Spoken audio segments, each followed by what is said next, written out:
Hello friends, welcome to SH learning Gyan YouTube channel.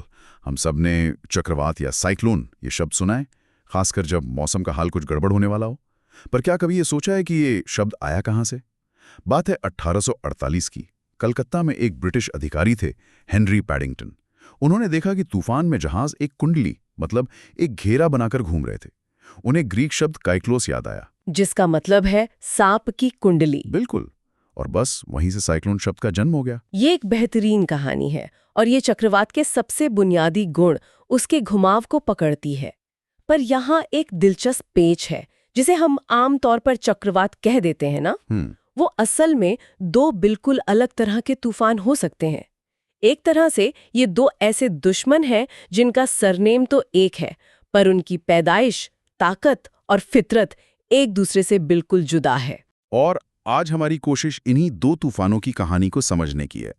हम बात करेंगे ट्रॉपिकल साइक्लोन्स, जिन्हें हम भारत में चक्रवात और अमेरिका में हरिकेन कहते हैं, और टेम्परेट साइक्लोन्स की, जिनका हम पर एक अलग ही तरह से असर पड़ता है। हाँ, ये कैसे पैदा होते हैं, एक दूसरे से आमने सामने आ जाएं तो क्या होता है, और सबसे जरूरी, ये हमारी जिंदगी पर क्या असर डालते हैं।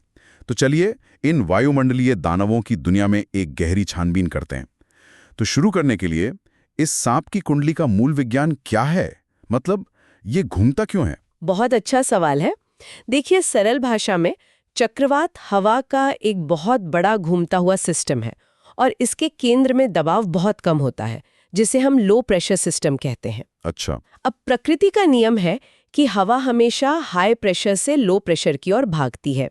आप कल्पना कीजिए कि एक बहुत बड़े मैदान के बीच में एक वैक्यूम क्लीनर चालू कर दिया है। हवा चारों तरफ से उसकी ओर खींची चली आएगी। लेकिन वो सीधी क्यों नहीं आती? ये घूमती क्यों है? यहीं पर पृथ्वी का घूमना, उसका रोटेशन अपना जादू दिखाता है। Coriolis effect. Exactly, Coriolis effect. पृथ्वी के घूमने की वजह से ये सीधी आने वाली हवा उत्तरी गोलार्ध मतलब नॉर्दर्न हेमिस्फीयर में दाईं ओर मुड़ जाती है और दक्षिणी गोलार्ध में बाईं ओर। इसी लगातार मुड़ने की वजह से हवा उस लो प्रेशर केंद्र के चारों ओर घूमने लगती है। अच्छा, तो उत्तरी गोलार्ध में एंटी क्लॉकवाइज और दक्षिणी में क्लॉकवाइज। बिल्कुल। और ये कोई छोटा मोटा बवंडर नहीं है, ये हजारों किलोमीटर्स में फैला ऊर्जा का एक घूमता हुआ चक्र है। ठीक है, तो ये तो हुआ इनका बुनियादी डिजाइन। लेकिन आपने शुरू में कहा था कि ये दो अलग अलग तरह के जानवर हैं। तो इनकी पैदाइश में क्या फर्क है? क्या हर चक्रवात एक ही तरह से पैदा होता है? बिल्कुल नहीं। और यहीं पर इनकी कहानी दो अलग अलग रास्तों पर चली जाती है। हमारे सोर्सेज इसे बहुत साफ तरीके से बताते हैं। ट्रॉपिकल साइक्लोन्स की पैदाइश थर्मल होती है। थर्मल यानी गर्मी से? हाँ, जबकि टेम्परेट साइक्लोन्स की पैदाइश डायनामिक होती है। डायनामिक यानी टकराव से? बिल्कुल। थर्मल और डायनामिक, ये सुनने में भारी शब्द लगते हैं। चलिए पहले थर्मल यानी ट्रॉपिकल साइक्लोन्स की बात करते हैं। गर्मी से पैदा होने का क्या मतलब हुआ? इसका मतलब है कि ट्रॉपिकल साइक्लोन एक हीट इंजन है। इसे अपनी सारी ऊर्जा गर्म समुद्री पानी से मिलती है। इसे बनने के लिए कुछ खास शर्तें चाहिए। जैसे कि? पहली और सबसे जरूरी शर्त है समुद्र की सतह का तापमान कम से कम 26-27 डिग्री सेल्सियस होना चाहिए। अच्छा। और ये गर्मी सिर्फ सतह पर नहीं बल्कि करीब 50-60 मीटर की गहराई तक होनी चाहिए। ये तूफान का पेट्रोल टैंक है एक तरह से। लेकिन सिर्फ गर्म पानी ही तो काफी नहीं होगा, वरना तो हर गर्म समुद्र में हर दिन तूफान आते। इसे एक छोटी सी गड़बड़ी से इतना बड़ा दैत्य बनाने के लिए असली ईंधन कहाँ से मिलता है? बेहतरीन सवाल। असली ईंधन छिपा है पानी की भाप में। जब गर्म समुद्र से नम हवा ऊपर उठती है तो वो ठंडी होकर बादल बनाती है। यहीं पर विज्ञान का एक कमाल होता है, जिसे लेटेंट हीट ऑफ कंडेंसेशन या संघनन की गुप्त ऊष्मा कहते हैं। एक मिनट, इसका मतलब बादल बनने की प्रक्रिया से गर्मी निकलती है? ये तो उल्टा लगता है। हम तो सोचते हैं कि बादल ठंडे होते हैं। हाँ, ये एक आम गलतफहमी है। असल में जब भाप वापस पानी की बूंदों में बदलती है तो वो उस गर्मी को बाहर छोड़ देती है जिसे उसने भाप बनते समय सोखा था। अच्छा। और ये गर्मी बहुत ज्यादा होती है। यही गर्मी तूफान के कोर को गर्म रखती है, हवा को और तेजी से ऊपर खींचती है, जिससे सतह पर प्रेशर और भी कम हो जाता है। ये एक ऐसा चक्र है जो खुद को और ताकतवर बनाता जाता है। It's a self sustaining cycle, you know. मतलब जब तक इसे गर्म पानी का पेट्रोल मिलता रहेगा, ये इंजन और तेज चलता जाएगा? बिल्कुल। अच्छा, इसीलिए ये तूफान जमीन पर आते ही मर जाते हैं? हाँ, क्योंकि उनका पेट्रोल टैंक यानी गर्म समुद्र उनसे छिन जाता है। समझ गया। अब बात करते हैं दूसरे वाले की, टेम्परेट साइक्लोन्स की। इनका ऊर्जा स्रोत पूरी तरह से अलग है। ये गर्मी से नहीं? नहीं, ये गर्मी से नहीं बल्कि टकराव से पैदा होते हैं। ये डायनामिक है। टकराव? कैसा टकराव? हवा की दो विशाल सेनाओं का टकराव। कल्पना कीजिए, एक तरफ से ध्रुवीय इलाकों से बर्फीली, सूखी और भारी हवा की सेना आ रही है और दूसरी तरफ से गर्म, नम और हल्की हवा की सेना। जब ये दोनों सेनाएं मिड लैटिट्यूड्स में मिलती हैं तो एक युद्ध का मैदान बनता है। इस सीमा को पोलर फ्रंट कहते हैं। Polar front? हाँ, इसी मोर्चे पर ठंडी भारी हवा गर्म हल्की हवा को जबरदस्ती ऊपर धकेलती है। इस प्रोसेस को फ्रंटोजेनेसिस कहते हैं, मतलब एक नए मोर्चे का बनना। तो इनकी ऊर्जा इन दो हवाओं के तापमान और वजन के अंतर से आती है, न कि समुद्र की गर्मी से। एकदम सही। इनकी ऊर्जा का स्रोत इन हवाओं के घनत्व और तापमान का अंतर है और इसी वजह से इन्हें बनने के लिए समुद्र की कोई जरूरत नहीं है। ये जमीन और समुद्र दोनों पर बन सकते हैं और अक्सर बहुत विशाल इलाके पर असर डालते हैं। तो असल में ये दो तरह के तूफान प्रकृति के दो अलग-अलग इंजन हैं। कह सकते हैं। एक सूरज की गर्मी से सीधे समुद्र को उबालकर बनता है, जैसे प्रेशर कुकर। बिल्कुल। और दूसरा दो विशाल हवा की ताकतों के टकराने से बनता है, जैसे दो गाड़ियों की जबरदस्त टक्कर। ये तो बिल्कुल दो अलग अलग कहानियां हैं। मुझे लगता है कि अगर हम इनकी तुलना करें तो फर्क और भी साफ हो जाएगा। जैसे अगर हम इन्हें अंतरिक्ष से देखें तो क्या ये दिखने में भी अलग होते हैं? हाँ, बहुत अलग। ट्रॉपिकल साइक्लोन एक छोटा घातक शिकारी है। अच्छा। आकार में छोटा, 100 से 500 किलोमीटर व्यास और एकदम गोल, एक परफेक्ट स्पाइरल जैसा दिखता है, बहुत सधा हुआ और सिमेट्रिकल। और टेम्परेट साइक्लोन वो एक विशाल धीमा दानव है। ये बहुत बड़े होते हैं, 300 से 2000 किलोमीटर तक फैल सकते हैं। बाप रे। और इनका आकार अक्सर उल्टे वी जैसा फैला हुआ और बेतरतीब माने एसिमेट्रिकल होता है। और इनके रास्ते भी तो अलग होते हैं ना, है ना? बिल्कुल। ट्रॉपिकल साइक्लोन्स व्यापारिक पवनों मतलब ट्रेड विंड्स के साथ बहते हैं, इसलिए ये हमेशा पूर्व से पश्चिम, ईस्ट टू वेस्ट की ओर चलते हैं। इसीलिए कैरेबियन से उठने वाले तूफान अमेरिका की तरफ जाते हैं। हाँ। और बंगाल की खाड़ी के तूफान भारत के पूर्वी तट की ओर। बिल्कुल। दूसरी तरफ टेम्परेट साइक्लोन्स पछुआ हवाओं मतलब वेस्टलीज और जेट स्ट्रीम के प्रभाव में रहते हैं, इसलिए ये हमेशा पश्चिम से पूर्व, वेस्ट टू ईस्ट की ओर बढ़ते हैं। हमने फिल्मों में तूफान की आंख यानी आई ऑफ द स्टॉर्म के बारे में बहुत सुना है। जी। एक शांत जगह तूफान के ठीक बीच में, क्या ये हर चक्रवात में होती है? नहीं, और ये एक बहुत बड़ा फर्क है। शांत और साफ आसमान वाली आंख सिर्फ और सिर्फ एक मजबूत ट्रॉपिकल साइक्लोन की निशानी है। सिर्फ ट्रॉपिकल साइक्लोन में? हाँ, ये तूफान का वो केंद्र है जहां हवा ऊपर से नीचे की ओर उतरती है, जिससे बादल हट जाते हैं और मौसम एकदम शांत हो जाता है। और विडंबना देखिए, ये तूफान का सबसे गर्म हिस्सा भी होता है। कमाल है। टेम्परेट साइक्लोन्स में ऐसी कोई आंख नहीं होती, उनमें कोई एक शांत केंद्र नहीं होता, उनका पूरा इलाका खराब मौसम की चपेट में रहता है। अब आते हैं सबसे जरूरी चीज पर, इनकी विनाश करने की क्षमता। इनकी मारक शक्ति में क्या अंतर है? दोनों की मारक शक्ति अलग अलग तरह की है। ट्रॉपिकल साइक्लोन की ताकत उसकी रफ्तार में है। इसमें हवा की गति बहुत तेज 100 से 250 किलोमीटर प्रति घंटे या उससे भी ज्यादा हो सकती है। ये एक बॉक्सर के नॉकआउट पंच की तरह है। तेज हवाएं, तूफानी लहरें, जिन्हें स्टॉर्म सर्जेस कहते हैं, जो समुद्रों के पानी को कई मीटर ऊपर उठाकर तट पर फेंकती हैं। और मूसलाधार बारिश? हाँ, और कुछ ही घंटों में मूसलाधार बारिश। विनाश तेज और भयानक होता है। और टेम्परेट साइक्लोन? इसके उलट टेम्परेट साइक्लोन की हवा की रफ्तार कम होती है, लगभग 30 से 150 किलोमीटर प्रति घंटा। लेकिन इसका खतरा अलग है। ये एक धीमी और लंबी लड़ाई लड़ता है। मतलब ये कई दिनों तक हल्की लेकिन लगातार बारिश कर सकता है, जिससे बहुत बड़े इलाके में बाढ़ आ जाती है। अच्छा, तो एक का विनाश तूफानी और तात्कालिक है, दूसरे का विनाश धीमा और व्यापक। एकदम सही पकड़ा। चलिए अब इसे भारत के संदर्भ में समझते हैं। ये दो अलग अलग तरह के तूफान हम पर कैसे असर डालते हैं? ये हमारे लिए बहुत ही प्रासंगिक है। ट्रॉपिकल साइक्लोन्स भारत के लिए एक जाना पहचाना खतरा है। भारत के दोनों तटों पर इनका असर पड़ता है, लेकिन पूर्वी तट, खासकर बंगाल की खाड़ी, एक हॉटस्पॉट है। हाँ, हम हर साल सुनते हैं, अम्फान, फानी, ताउते। बिल्कुल, ये वो चक्रवात हैं जो वहां भारी तबाही मचाते हैं। ये हमारे लिए गर्मियों और मॉनसून के बाद का खतरा है। और टेम्परेट साइक्लोन्स, क्या वो भी हम तक पहुंचते हैं? हाँ बिल्कुल, लेकिन उनका रूप एकदम अलग होता है।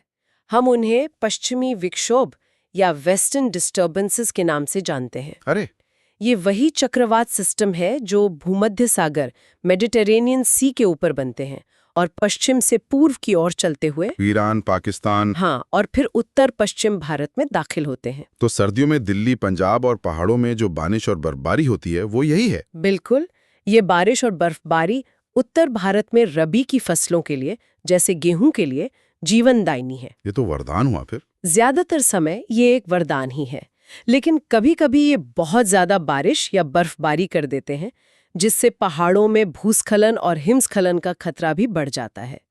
तो देखिए, दोनों ही चक्रवात भारत के मौसम और हमारी जिंदगी में कितनी अहम भूमिका निभाते हैं। एक विनाश लाता है तो दूसरा वरदान। ये तो सच में हैरान करने वाला है। अच्छा, मेरे मन में एक और सवाल आ रहा है। पूछें। मान लीजिए प्रकृति में कुछ अजीब हो और दो चक्रवात एक दूसरे के पास आ जाएं, तो क्या होगा?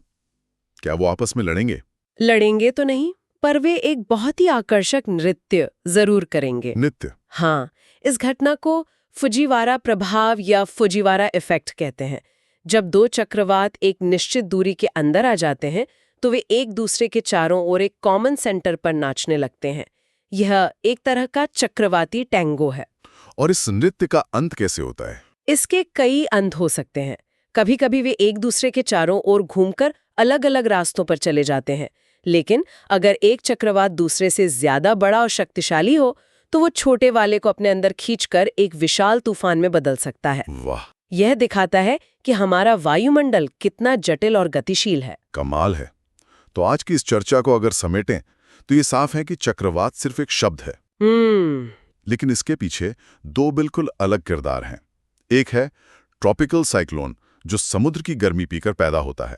एक छोटा, गोल, बेहद हिंसक शिकारी। हाँ, जिसके केंद्र में एक शांत आंख होती है। और दूसरा है टेम्परेट साइक्लोन, जो ठंडी और गर्म हवाओं की जंग से पैदा होता है।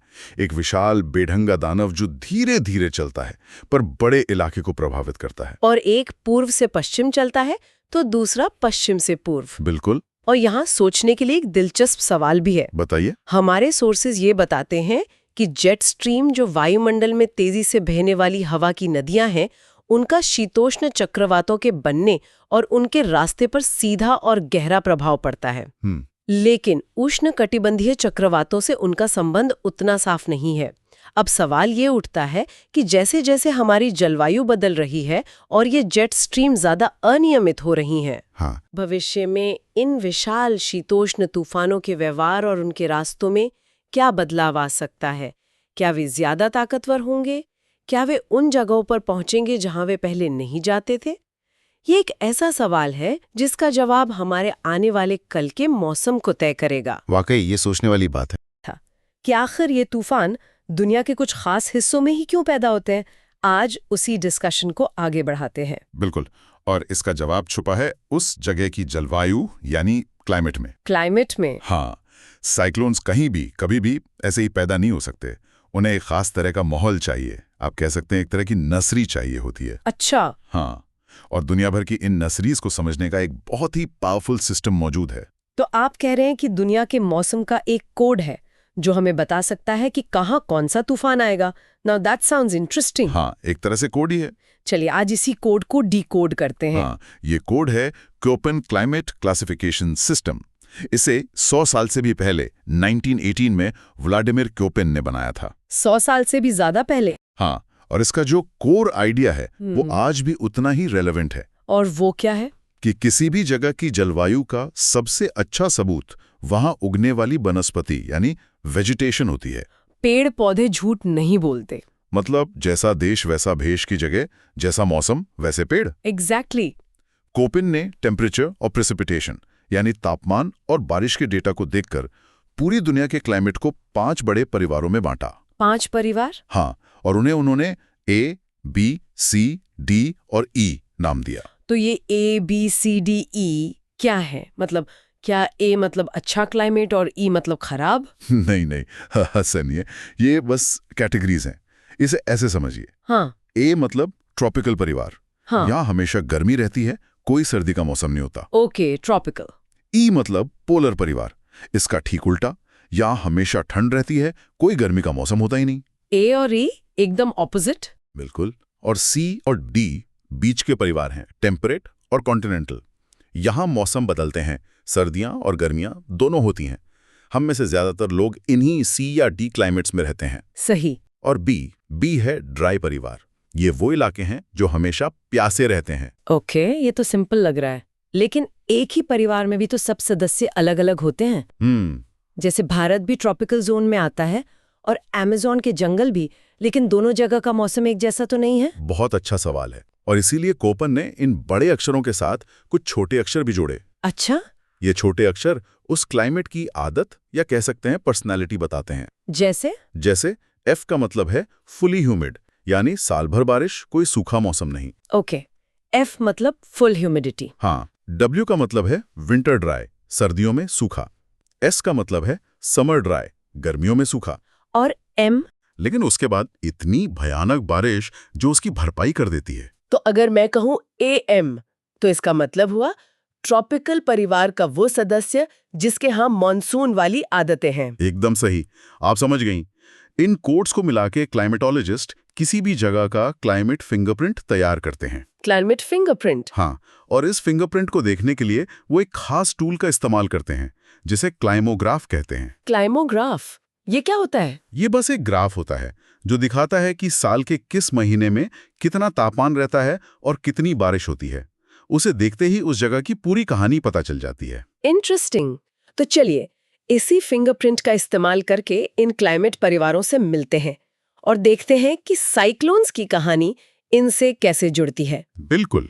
शुरुआत करते हैं सबसे गर्म परिवार ग्रुप ए से। Group A, tropical humid climates. जैसा हमने कहा, यहाँ का एक ही नियम है, सबसे ठंडे महीने का औसत तापमान भी 18 डिग्री सेल्सियस से ऊपर रहता है। कोई सर्दी नहीं। कोई सर्दी नहीं। यहाँ की हवा हमेशा गर्म और नम होती है, और यही गर्म और नम हवा ट्रॉपिकल साइक्लोन्स का ईंधन है। मतलब ग्रुप ए ही वो नर्सरी है जहाँ ट्रॉपिकल साइक्लोन्स, जिन्हें हम हरिकेन्स या टाइफून्स भी कहते हैं, पैदा होते हैं। बिल्कुल। इन तूफानों का ओरिजिन थर्मल होता है, मतलब ये गर्मी से पैदा होते हैं। गर्मी से? कैसे? इसे ऐसे समझिए जैसे उबलते पानी के बर्तन के ऊपर भाप का बवंडर बन जाता है। समुद्र का गर्म पानी जो 26-27 डिग्री से ज्यादा गर्म हो, वो लगातार भाप छोड़ता है। यही भाप ऊपर उठकर उन विशाल तूफानों को जन्म देती है। उन्हें अपनी सारी ऊर्जा समुद्र की गर्मी से मिलती है। इसीलिए ये हमेशा गर्म ट्रॉपिकल समुद्रों पर ही बनते हैं। प्रिसाइसली। और ग्रुप ए के अंदर AF यानी ट्रॉपिकल वेट, ये वो इलाके हैं जहां साल के हर महीने 60 मिलीमीटर से ज्यादा बारिश होती है, जैसे अमेज़न बेसिन। कोई सूखा मौसम नहीं? कोई नहीं। यहाँ हवा में इतनी नमी होती है कि ये साइक्लोन्स के लिए एक all you can eat buffet जैसा है। और यानी ट्रॉपिकल मॉनसून, जिसका सबसे अच्छा उदाहरण भारतीय उपमहाद्वीप है। यहाँ एक छोटा सूखा मौसम तो होता है, लेकिन जब मॉनसून आता है तो इतनी जबरदस्त बारिश होती है कि नमी की कोई कमी नहीं रहती। ठीक है, तो ग्रुप ए में पानी और गर्मी की कोई कमी नहीं है। लेकिन अब उस परिवार की बात करते हैं जो हमेशा प्यासा रहता है, ग्रुप बी, ड्राई क्लाइमेट्स। हाँ, ग्रुप बी की पहचान ही नमी की कमी है। यहाँ एक टेक्निकल टर्म इस्तेमाल होता है, पोटेंशियल इवापोरेशन एक्सीड्स प्रेसिपिटेशन। इसे थोड़ा आसान भाषा में समझाइए। इसको ऐसे समझिए कि जमीन पर जितना पानी बारिश से गिरता है, गर्मी और सूखी हवा उससे कहीं ज्यादा पानी सोखकर उड़ा ले जा सकती है। अच्छा। जैसे एक बाल्टी में आप नल से जितना पानी भर रहे हैं, उससे बड़ा छेद उस बाल्टी में नीचे है। नतीजा, बाल्टी हमेशा खाली रहेगी, जमीन हमेशा प्यासी रहेगी। बिल्कुल। यही रेगिस्तान का असली कैरेक्टर है। तो जाहिर है यहाँ साइक्लोन्स पैदा नहीं हो सकते होंगे। हो ही नहीं सकते। यहाँ तो नमी नहीं है जो साइक्लोन का खाना है। इसमें दो मुख्य तरह के इलाके आते हैं। एक है BW यानी असली रेगिस्तान। WQ? W जर्मन शब्द व्यूस्टे से है, जिसका मतलब रेगिस्तान होता है, जैसे सहारा या थार डेजर्ट। ओके। और दूसरा है BS यानी स्टेप, जो सेमी एरिड घास के मैदान होते हैं, रेगिस्तान के चारों तरफ का इलाका। चलिए अब उन क्लाइमेट्स की तरफ चलते हैं जहां दुनिया की सबसे ज्यादा आबादी रहती है, जहां मौसम बदलते हैं, ग्रुप C और D। हाँ, टेम्परेट और कॉन्टिनेंटल क्लाइमेट्स, ये मिड लैटिट्यूड्स हैं। इन्हें आप दुनिया का बैटल ग्राउंड कह सकते हैं। Battle ground? हाँ, यहीं पे ग्रुप ए से आने वाली गर्म हल्की हवा और ग्रुप ई यानी पोलर रीजन से आने वाली ठंडी भारी हवा आपस में टकराती हैं। और जब दो अलग-अलग ताकतें टकराती हैं तो नतीजा अक्सर विस्फोटक होता है। प्रिसाइजली। और इसी टकराव से जन्म होता है टेम्परेट साइक्लोन्स का। अच्छा, तो इनका ओरिजिन अलग है? हाँ, इनका ओरिजिन थर्मल नहीं, डायनामिक होता है।